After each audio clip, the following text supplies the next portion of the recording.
The shuttle doors opened with a soft hiss and stepped onto Station 7 for the first time. The air smelled different here. It was clean, too clean, like nothing had ever lived or died in this place. She carried a small bag over her shoulder and a long object wrapped in plain brown cloth. That was all she owned now. Everything else she had left behind on Earth. The station was massive. Had seen pictures during her journey, but pictures could not capture the true size of this place. The ceiling stretched so high above her that clouds actually formed near the top. Artificial clouds, she reminded herself. Nothing here was real. The walls were made of some kind of white metal that seemed to glow from within. Thousands of beings walked through the wide corridors.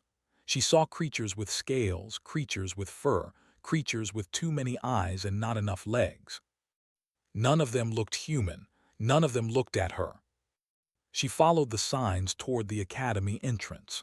Her translator chip buzzed softly behind her ear, turning alien symbols into words she could understand. Galactic Coalition Military Academy, Program, Registration Hall 7. Was the first human to ever walk these halls as a student. Her brother had made it possible.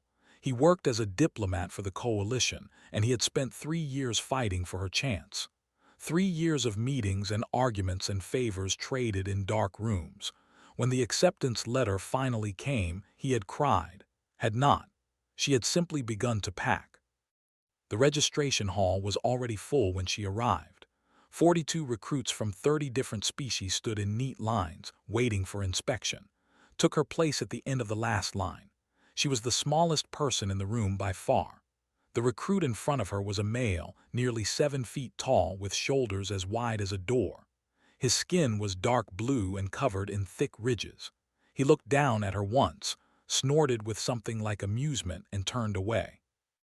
At the front of the hall stood the instructors. There were 5 of them, but eyes were drawn to only one. He was the largest living thing she had ever seen. 8 feet tall, with 4 arms and a body covered in natural armor plating that looked like polished stone. His face was flat and wide, with small eyes that burned with cold intelligence. This was Instructor. She had read about him. 200 years of teaching. Thousands of students trained. He had never been touched in a duel. Not once. The inspection began. One by one, each recruit stepped forward and presented their weapon. Examined each blade with careful attention. Most of the weapons were beautiful and deadly. Plasma-edged swords that hummed with contained energy. Blades that moved so fast they blurred. Molecularly sharpened alloys that could cut through starship hulls. Each weapon was worth more than its entire family had earned in generations. The in front of her presented a massive war axe with twin plasma generators. Nodded with approval. The recruit behind her, a 6-limbed female named Bora, carried matched short swords made of crystal that sang when they moved. Then it was turn. She stepped forward and unwrapped her sword. It was a traditional Korean blade. The steel was folded hundreds of times by her ancestors. The handle was wrapped in old leather, worn smooth by 7 generations of hands. There were no lights, no generators, no molecular enhancements. It was simply steel. Beautiful, ancient, simple steel. Stared at the blade for a long moment. Then he laughed. It was not a small laugh. It was a huge, booming sound that echoed through the hall. His 4 arms shook with amusement. The other recruits turned to look. Some of them started laughing too. Steel, said, his voice thick with mockery. Folded steel. This is what humans bring to learn the blade arts. He held up the sword like it was a dead animal. A museum piece from a primitive world. I have seen cooking knives with better edges. The laughter grew louder. Heard someone whisper that humans should stick to their guns and bombs. Another voice said that primitive species should stay on their primitive planets. Said nothing. She kept her face still and calm the way her grandmother had taught her. She did not look down. She did not look away. She simply waited. Thrust the sword back toward her. Perhaps you can use it to slice vegetables in the kitchen, human. That might be more suitable for your talents. Took her blade with both hands. She ate slowly and carefully in its cloth. Then she bowed slightly, just as her grandmother had taught her to bow to those who did not deserve respect but received it anyway. She walked back to her place in line without a word. The other recruits were still laughing, had already moved on to the next weapon, but noticed that one person was not laughing. The female Bora was watching her with something like curiosity in her large yellow eyes. That night sat alone in her small quarters. The room was bare and cold. A bed, a desk, a small window that looked out into the endless black of space. She had placed her sword on the desk, still wrapped in its cloth. Her communication device blinked with an incoming call. She pressed the button, and her brother's face appeared in the air before her. Looked tired. There were new lines around his eyes that had not been there a year ago. "I heard what happened," he said. His voice was gentle but worried. "The whole station is talking about it. They are calling you the human with the kitchen knife." "Let them talk. Please, come home. This was a mistake. I should never have pushed for this. These people will never accept you. They will never see past what they think they know about humans." Looked at her brother's face. She loved him more than anyone else in the universe. He had raised her after their parents died. He had sacrificed everything to give her this chance. But he did not understand. He had never understood. "Do you remember what grandmother used to say?" she asked. Sighed, she said many things. She said that the sword does not prove itself with words. The sword proves itself with truth.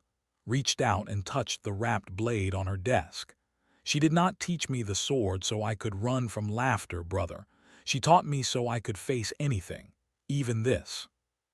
"They will break you." "Maybe, maybe not," smiled, but there was iron behind that smile. "But they will have to work very hard to do it, and I will make sure they remember the effort." Was quiet for a long moment. Then he shook his head slowly. "You are exactly like her, you know, grandmother, the same stubborn fire." "I will take that as a compliment." It was meant as a warning, but was almost smiling now. "Be careful, little sister, and call me if you need anything, anything at all." The transmission ended. Sat in the darkness for a long time, looking out at the stars. Somewhere out there was Earth. Somewhere out there was the mountain where her grandmother had first placed a sword in her hands. She had been 6 years old. The sword had been too heavy for her to lift. "Hold it anyway," her grandmother had said. "Your arms will grow strong. Your spirit will grow stronger. The weight is a gift." Unwrapped her blade and held it up to the starlight. The steel caught the light of distant suns and held it like a mirror. Tomorrow the real training would begin. Tomorrow they would try to break her. She could not wait. The training hall was a massive dome of white metal and blue light. Holographic projectors lined the walls, ready to create any enemy, any environment, any nightmare the instructors could imagine. 42 recruits stood in formation as Instructor walked among them like a god inspecting insects. "You are here because your species believes you are warriors," said. His voice filled the dome without effort. "You are wrong. You are nothing. You are soft clay waiting to be shaped. Some of you will become blades. Most of you will crack and crumble. The universe does not need weak warriors. I do not train weak warriors." He stopped in front of. His shadow fell over her like a mountain blocking the sun. "Some of you should not be here at all," he said, looking directly at her. "But rules are rules. Even museum pieces get a chance to fail." The other recruits laughed, kept her eyes forward and her face empty. The first week was physical conditioning, running through gravity fields that pulled at their bodies with invisible hands, climbing walls that shifted and changed as they climbed, swimming through tanks of thick gel that burned the lungs and stung the eyes. Every night, returned to her quarters with muscles screaming and bones aching. Every morning, she woke before dawn and stretched until her body remembered how to move. The alien recruits had advantages she could not match. The male, whose name was, could run for hours without tiring. His species had 2 hearts and blood that carried oxygen more efficiently than anything human. The recruits had their natural armor, which protected them from impacts that would shatter human bones. They were fast and flexible, their bodies bending in ways that seemed impossible. Had none of these gifts, she only had will. By the end of the second week, combat training began, paired recruits for sparring matches, and he made sure faced the largest, strongest opponents every single time. On the first day she fought, he knocked her down in 3 seconds with a single sweep of his massive arm. On the second day, she fought a recruit named. He broke her wrist with a casual twist. On the third day, she fought again with her wrist still wrapped in healing bandages. She lost again and again and again. But something strange began to happen. Each loss was a little closer than the last. On the 5th day, she lasted 30 seconds against instead of 3. On the 8th day, she actually blocked one of his attacks before he put her on the ground. Small victories, invisible progress, but felt it happening like water slowly carving a groove in stone. Notice, too, she could see it in his eyes. The mockery was still there, but something else was growing beneath it, something that looked almost like irritation. "The human is stubborn," he announced to the class after she lost her 15th match in a row. "I will give her that much. She falls down and gets back up like a broken machine that does not know it should stop working. Perhaps this is what passes for skill on her primitive world." The recruits laughed, but the laughter was thinner now. Some of them were watching with different eyes. She was not winning, but she was not breaking either. In a place where breaking was expected, that meant something. Bora approached her after training one evening. The female moved with a grace that made her seem like she was dancing even when she walked. Her scales were a deep green that shifted to blue in certain lights. Her eyes were large and yellow, with vertical pupils like a cat. "You confuse me," Bora said without greeting. Was wrapping her hands with fresh bandages. The skin beneath was raw and red. "How so?" "You lose every match. Hates you. The other recruits mock you behind your back and sometimes to your face. Any sensible being would have left by now. Why do you stay?" Thought about the question. She thought about her grandmother's mountain and the way the mist would rise through the trees at dawn. She thought about the weight of the sword in her small hands and the patience in her grandmother's voice. "My grandmother used to say that water is the softest thing in the world," said finally. "But water can carve through stone, not because water is strong, because water does not stop. It finds the cracks and fills them. It wears down the hard edges over time. Stone breaks, water flows." Bora tilted her head. "That is either very wise or very foolish." "Maybe both," smiled despite her bruised face. "I am not here to pass, Bora. I am here to learn. Every time I lose, I learn something. Every time they knock me down, I understand a little more about how they move, how they think, how they fight. Eventually, I will know them better than they know themselves. And then we will see what happens." Bora studied her for a long moment. Then she made a sound that might have been a laugh. "You are strange, human, but I think I like strange. Most beings in this place are too predictable." After that, Bora began sitting with during meals. She did not offer help or friendship exactly, but she offered presence, which was sometimes worth more. When the other recruits mocked, Bora would simply stare at them with her unblinking yellow eyes until they looked away. The weeks passed. The training grew harder, increased the difficulty settings on every exercise. He made face 2 opponents at once, then 3. He programmed the holographic enemies to target her specifically. He did everything in his power to make her quit. One day, during a particularly brutal session, a recruit named hit with a strike that sent her flying across the training hall. She hit the wall hard and lay still. The medical sensors on her suit began flashing red. 2 ribs cracked, internal bruising, blood in places blood should not be. Walked over and looked down at her. "Stay down, human. You have proven whatever point you were trying to prove. There is no shame in knowing your limits." Opened her eyes.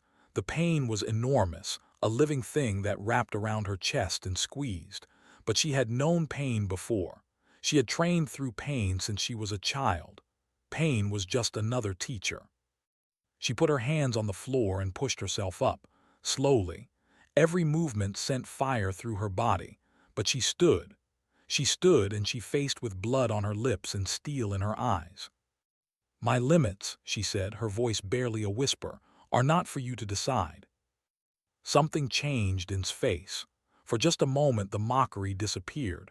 Something else replaced it, something that might have been recognition. Then it was gone and his face was cold again. "Medical bay," he ordered. 3 days recovery. Do not make me carry you there." Walked to the medical bay on her own legs. She did not let anyone help her. She did not let anyone see her cry. In the medical bay, floating in a healing tank that knitted her ribs back together, she thought about what her grandmother had told her long ago. "There is a word in our language," her grandmother had said. "Han."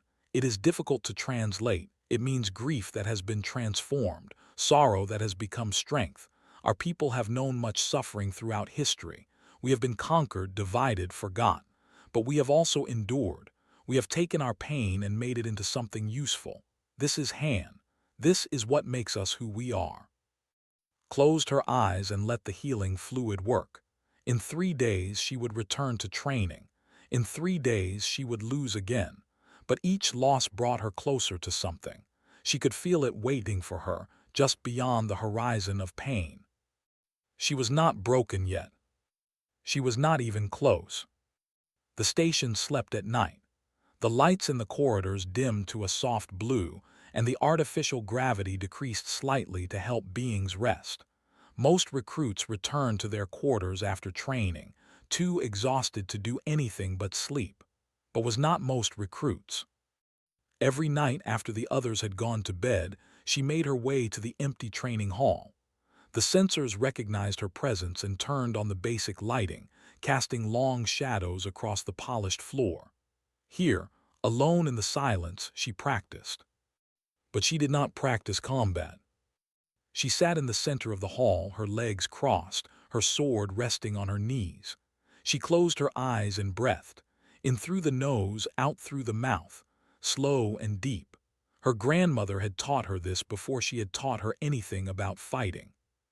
"The sword begins here," her grandmother had said, touching Young's chest. "Not in the hands, not in the arms, here, in the breath, in the stillness." Had been 8 years old, sitting on the wooden floor of her grandmother's training room. The room was small and simple, paper walls, a single window that looked out onto the mountain. No technology, no distractions, just the old woman and the child and the space between them. "Watch," her grandmother had said. The old woman rose from her sitting position in one smooth motion. Her sword seemed to appear in her hand without any visible movement. She began to flow through a series of forms, but it looked nothing like fighting. It looked like water moving, like wind through leaves, like time itself bending around a single point of perfect stillness. Young watched with wide eyes. "How do you move like that?" Her grandmother smiled. "I do not move. I allow movement to happen through me. There is a difference. When you try to move, you create resistance. When you allow movement, you become part of everything around you. The blade does not cut. The blade reveals. Do you understand?" "No," admitted. "Good, understanding will come. For now, just breathe." Now, 15 years later, sat in an alien training hall light years from Earth, and she breathed. She did not think about the recruits who mocked her. She did not think about, or the matches she had lost. She emptied her mind of everything except the breath and the weight of the sword on her knees. Hours passed. The station's artificial night continued around her. And slowly, so slowly that she almost did not notice it happening, something began to change. The next day in training she felt different, not stronger, not faster, something else. When she faced her opponents, she stopped trying to match their power. She stopped trying to anticipate their specific attacks. Instead, she simply observed. She watched how they shifted their weight before striking. She noticed the tiny movements in their shoulders and hips that signaled what would come next. She still lost her matches, but now she was lasting longer. And now, occasionally, impossibly, she was landing touches. The first time she hit, the Massive looked at his arm as if it had betrayed him. The touch had been light, barely a brush of her practiced blade against his scales, but it had been contact, real contact. Lucky growled. The second time hit him twice in the same exchange. Light touches but precise, exactly where she intended. Stopped calling it luck. Watched these developments with narrowing eyes. He did not comment publicly, but noticed that he was paying more attention to her matches now. He was studying her the way he studied the recruits who actually had potential. One night she pushed her evening practice further than usual. She moved through form after form, her blade catching the dim light. She was not thinking anymore. She was simply moving, allowing movement to happen through her, just as her grandmother had taught. She did not notice that she had an audience until she finished and opened her eyes. Commander stood at the edge of the training hall. The commander was ancient, one of the oldest beings in the coalition. Her species was rare and difficult to describe. She seemed to be made of darkness and starlight woven together. Where her eyes should have been, there was only a soft glow of silver. "Human," the commander said. Her voice was like wind through crystals. "That is an interesting technique. I have not seen its like in 300 years. Bowed respectfully. "It is not a technique, Commander. It is just breathing, just movement." "Exactly so." The commander glided closer. She moved without walking, as if space simply rearranged itself around her. "I have been watching you, child. You lose almost every match. You have no natural advantages. Your weapon is primitive by coalition standards, and yet you remain, you improve. Why is this?" Considered the question carefully. "Because losing does not mean failing, Commander. Losing means learning. Every time I fall, I understand something I did not understand before. Every opponent teaches me something about myself." "And what have you learned?" "That strength is not about power. It is about truth. My grandmother used to say that the blade reveals. It shows who we really are. I think what she meant is that when we fight, we cannot hide. All our fears, all our weaknesses, all our assumptions become visible. If I can see my own truth clearly, I can find the truth in others. And truth creates openings." The commander was silent for a long moment. Then she made a sound that might have been a laugh. "Your grandmother was wise. What was her name?" "Her name was, she died when I was 16. She gave me her sword before she passed." "The museum piece, as calls it." "Yes." The commander turned to leave. "I knew a human once, long ago, one of the first humans to reach the stars. She carried a blade very much like yours, simple steel, no enhancements. When I asked her why she did not upgrade to modern weapons, she said something I have never forgotten." "What did she say?" "She said that tradition is not about refusing the new. It is about carrying the old forward. The hands that forged that blade are gone. The forge itself is cold. But every time she held that sword, she held all of them, all the makers, all the wielders, all the moments of fear and courage and love that had passed through that steel. She said modern weapons were powerful, but they were also empty. Her blade was full." The commander reached the door and paused. "I think your grandmother understood the same truth, child. I think you are beginning to understand it too. Continue your night training, and when the time comes, trust what you have learned." She was gone before could respond. Stood alone in the training hall, her sword in her hands. She thought about her grandmother's forge, cold now for 7 years.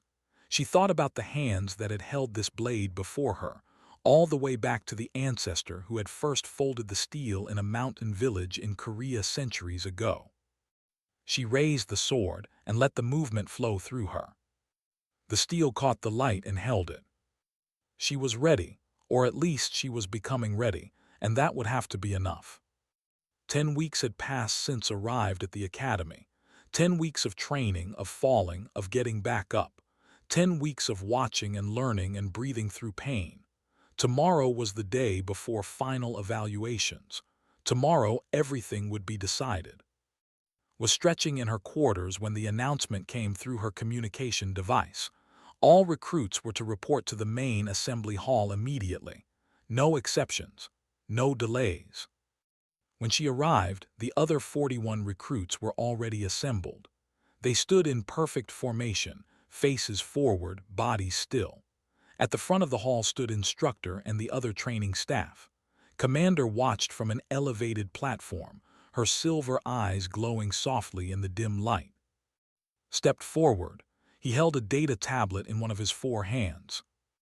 As you know, final evaluations begin tomorrow. These evaluations will determine which of you are worthy to continue in the program and which of you will be sent home in disgrace. Before we begin, however, there is a matter of elimination to address. He looked directly at Recruit of Earth, step forward.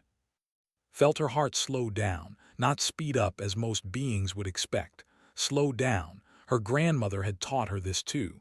In moments of crisis, the breath goes deep. The mind goes still. The heart goes slow. She stepped out of formation and walked to the front of the hall. She stood before and looked up at him without fear. You have failed to meet minimum combat standards, said. His voice was flat and cold. In 47 official sparring matches, you have won exactly 0. Your physical assessments are below the acceptable threshold for continued training. Under Academy regulations, you are to be expelled before final evaluations begin. A murmur ran through the assembled recruits. Some of them sounded relieved. Others sounded almost disappointed. Noticed Bora standing very still, her yellow eyes fixed on the scene before her. However, continued, Academy regulations also provide one recourse for recruits facing elimination. The challenge of arms. Do you know what this means, human? Knew. She had read every word of Academy law during her first week on the station. She had known this moment might come. I challenge an instructor to single combat, she said clearly. If I land one killing blow without receiving one myself, I earn the right to remain. Correct. No recruit has succeeded in this challenge in 200 years. Several have died attempting it. The challenge is real combat, not sparring. Do you understand what this means? I understand. Leaned down until his face was close to hers. She could smell the strange, mineral scent of his breath. I will be your opponent, human. I will face you with 4 blades. If you accept this challenge and lose, you will not simply go home. You will go home in a medical transport if you go home at all. Do you still wish to proceed? The hall was completely silent. Every being in the room was watching, felt their eyes on her like physical weight. She thought about her brother who had sacrificed so much to give her this chance. She thought about her grandmother who had placed a sword in her small hands and told her to hold it anyway. She thought about the mountain and the mist and the forge that was cold now. I accept the challenge, she said. The murmur through the crowd was louder this time. Straightened up and made a formal gesture with his upper arms. So be it. The challenge will take place tomorrow at dawn before final evaluations. All recruits will attend as witnesses. He turned away from her. You are dismissed. That night sat in her quarters and tried to meditate, but her mind would not settle. The challenge loomed before her like a wall of stone. Was everything she was not. Bigger, stronger, faster. Armored in natural plating that had never been scratched in combat. Armed with 4 blades wielded by 4 arms, each arm trained for 200 years. She had 1 sword and 2 arms and 10 weeks of losing. Her communication device blinked with an incoming quantum transmission. The signal was from Earth, heavily encrypted. When she accepted the call, a face appeared that she did not recognize. An elderly man with white hair and kind eyes, sitting in what looked like a traditional Korean room. The man said, his voice was soft but clear. Your grandmother was my student many years ago. Your brother arranged this transmission. Bowed deeply even though she was sitting. Master. She had heard stories about him all her life. He was the last living of her grandmother's sword school. He was over 100 years old and had not taken a student in 30 years. "Master, I am honored beyond words." "Your grandmother spoke of you often," said. "She said you had fire in your heart. She said you would carry the blade further than anyone before you. I want you to know that she was proud of you. She was proud of you before you ever left Earth." Felt tears threatening to form, she pushed them back. "Master, I face a challenge tomorrow, an opponent I cannot defeat. He is everything I am not. I do not know how to win." Nodded slowly. "Tell me about your blade." "My blade," looked at the sword resting on her desk. "It is my grandmother's blade. She gave it to me before she died." "Does it have a name?" Hesitated. "I do not know." "You do not know because it has no name. Do you know why?" "No, master." Smiled. It was a gentle smile full of patience. A name gives something an identity separate from its wielder. When we name a blade, we make it into an object, a thing apart from ourselves. Your grandmother's blade has no name because it is not separate from its wielder. It is you. It has always been you. Every ancestor who held that steel was adding to it, not adding power, adding truth. When you hold that blade, you hold 7 generations of courage and love and sacrifice. But how does that help me tomorrow? My opponent is stronger, faster. He has never been touched. Then do not try to touch him. Frowned. "I do not understand." Tomorrow do not fight. Do not try to win. Simply express yourself. Let him see who you are. Let your blade reveal your truth. Leaned forward. "I watched a recording of your night training from 3 weeks ago. Commander sent it to me. You have found something that most beings never find. You have found the stillness at the center of movement. Trust that. Trust yourself. Let the sword do what it was always meant to do." "What is it meant to do?" Reveal. Sat back. "Your grandmother understood this. She called her blade, did you know that?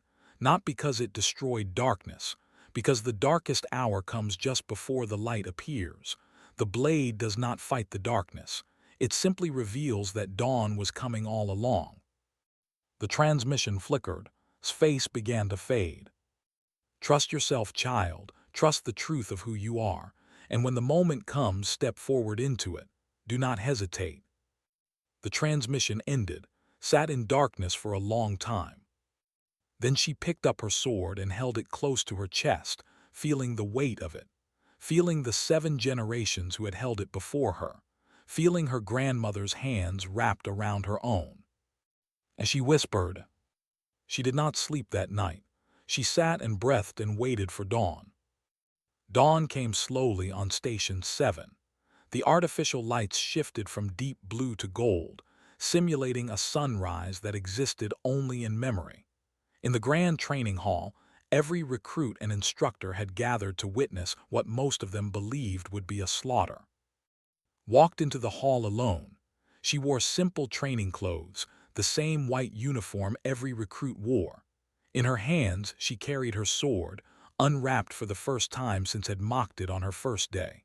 The steel caught the golden light and held it like a promise. Across the hall, Instructor waited.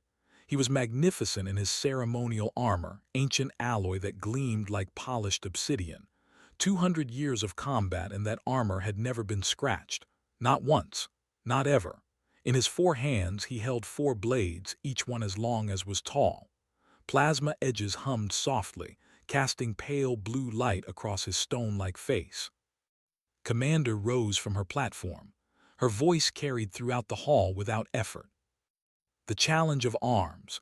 Recruit of Earth has challenged Instructor of. The terms are simple. If the recruit lands 1 killing blow without receiving one herself, she earns the right to continue her training. If she fails, she is eliminated." The commander paused. "This challenge is real combat. Weapons are not dulled. There are no safety protocols. Do both parties understand?" "I understand," said. "I understand," said. "Then begin." Moved first.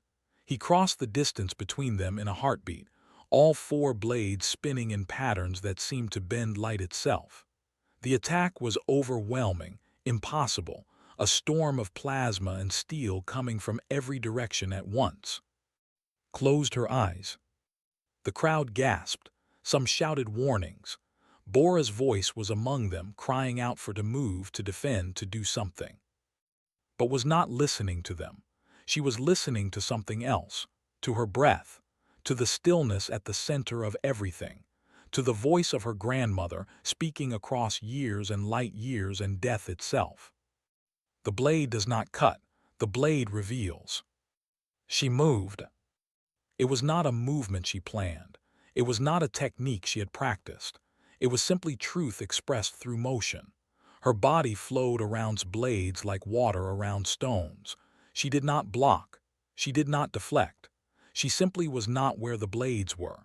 She was in the spaces between them, in the gaps that should not have existed but did. His first attack missed.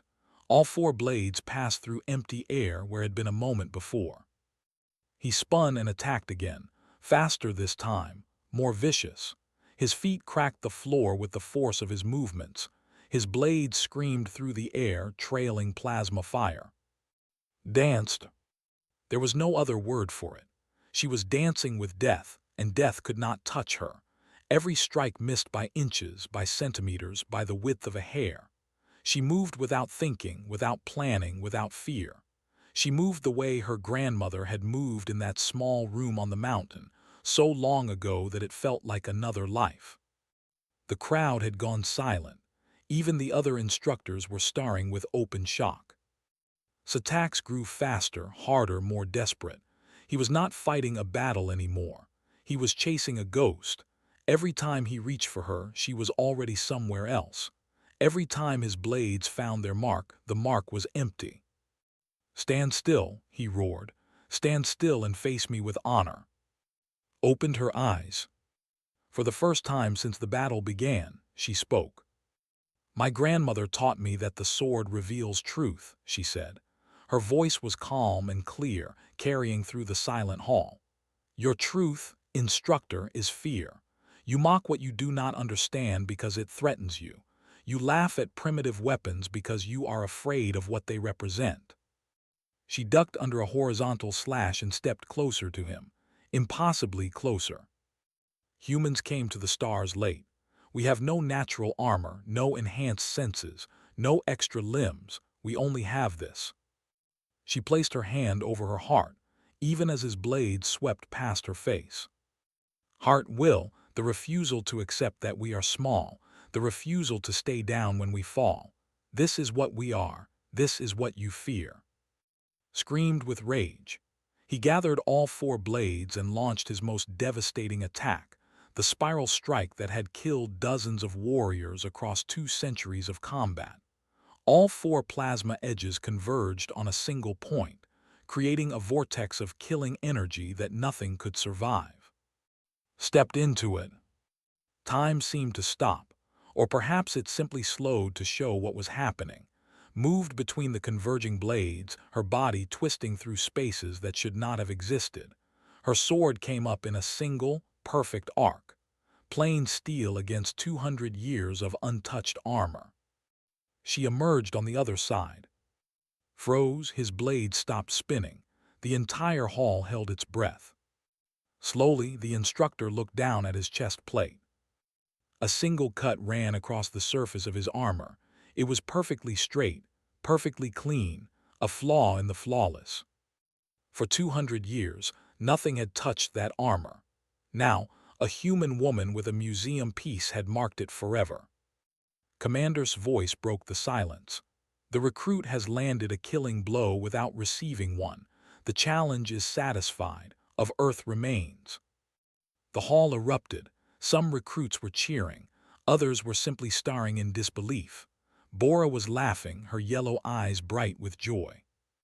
But was not looking at any of them. She was looking at. The Massive was still staring at the mark on his armor.